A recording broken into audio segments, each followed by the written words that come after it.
প্রিয় ভিউয়ার্স, আসসালামু আলাইকুম। এখন ঝাড় দেওয়া হচ্ছে গরুর শেড। গরুর বস্তা ছিল ওখানে, গরুর বস্তার ময়লাগুলো একটু ঝাড় দেওয়া হচ্ছে, তারপরে পুরোটাই পরিষ্কার করা হবে। পরিষ্কার করার শেষে আবার গোবর উঠানো হচ্ছে। গোবর উঠায়া ফেলে দিতে হচ্ছে। ভাই, গরুর কাজ করতে গেলে গরুর মতন খাটতে হয়, তাহলেই গরুর কাজ করা যায় ভাই।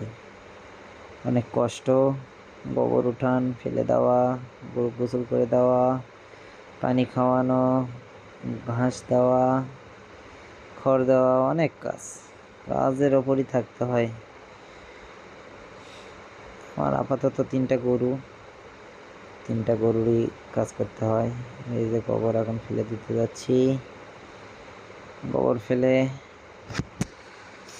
দিয়ে আসে আবারও আগের জায়গা রাখবো।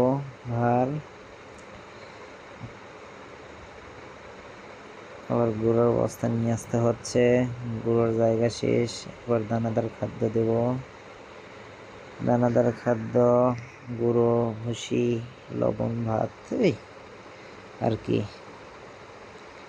তেমন কিছু খাওয়াই না, শুধু মিক্সার ভুসি খাওয়াই আর গুঁড়ো খাওয়াই। তিনটা গরুকেই খাবার দিতে হয়। একটু সমস্যার কারণে জিঙ্ক খাওয়াচ্ছি, ক্যালসিয়াম। রুচি নাই, স্বাস্থ্যও নাই। দেখা যাক, খাওয়াই রুচি, জিঙ্ক টিঙ্ক খাওয়াই, রুচি বাড়ুক।